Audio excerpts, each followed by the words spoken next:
Nina Turner was on The Rising with the Hill with Krystal Ball, and they had a conversation about stuff. Gosh, I'm really late putting this in. Let's do it anyway. You may not have saw it, so let's include it. And we all love Nina Turner. SNT is our friend, and we want to show this. This is important. Here goes Senator Nina Turner responding to a question about Nancy Pelosi on the Hill's Rising.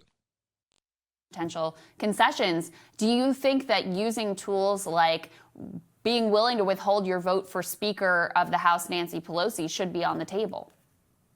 All tools should be on the table, Krystal. And I definitely lean to the wisdom of my colleagues who are,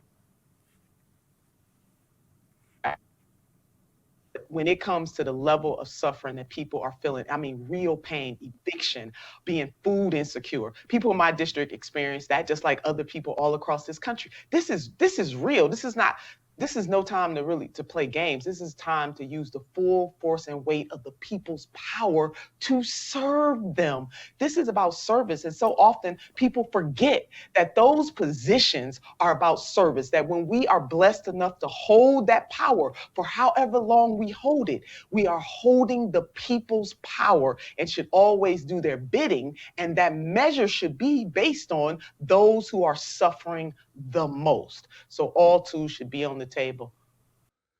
So in response to the question posed by Krystal Ball, would Nina Turner consider withholding a vote on Nancy Pelosi's reinstatement or as the Speaker of the House? She said we should use all tools at our disposal.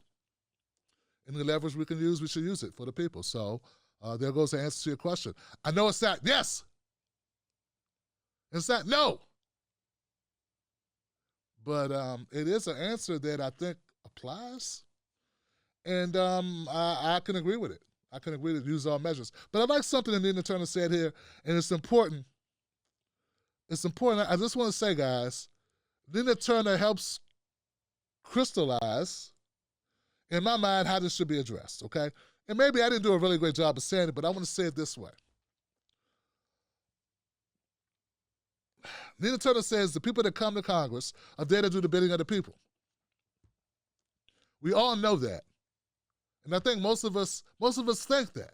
But they also think we don't want to get rid of we don't want to lose our allies. So it becomes a thing where, and I don't like what's happened lately, where if people think, okay, don't use your allies this way, use them this way, don't support them. There's a line and there's an area where we decide how we use our allies, how we use our public servants, to what extent, and how we should support them. And that's something for conversation. That's not like we voted for Biden. There are people demonizing to the point where it's like, if you disagree or if you do support Nina Turner and Nina Turner hasn't, they haven't even announced the date yet for her, the seat that's opening up because of Marsha Fudge.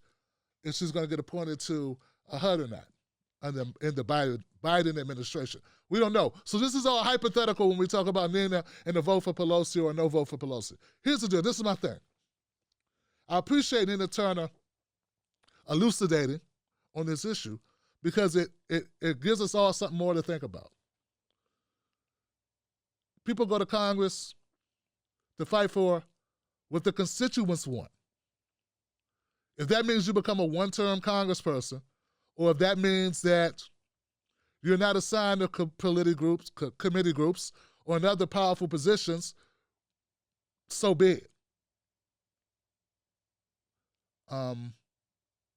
Yeah, I think that's what she means.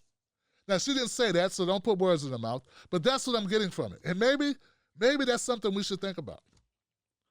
And maybe that should have been a part of the conversation. But I don't know. That's just my opinion. So I respect Nina Turner's stance on this, that she would use all tools at her disposal. Got to fight for the people. That's what you're brought there to do, and do it in the best way possible. Work with others to do that, and let's see what happens. Let's continue to support people that support us and not support those who don't deserve it. And let's continue to disagree when we need to, because, hell, we're good or we're just sycophants. So everybody have your own opinions. Let's voice them. All right, that's it. I'm Tim Black, guys. Thank you for following me. I'm Real Tim Black on Facebook and Twitter. I'm Tim Black at Night on Instagram. Now I'm going to go to my comments section.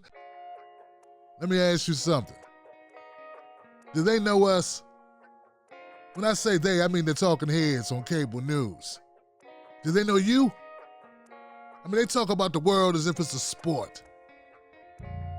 They play political games, report on our pain, rack our brain to feed the stock exchange, but do they know us? Do they know what we care about? Nope. They're too far away. They can't see us. They can't feel us. They can't relate to us.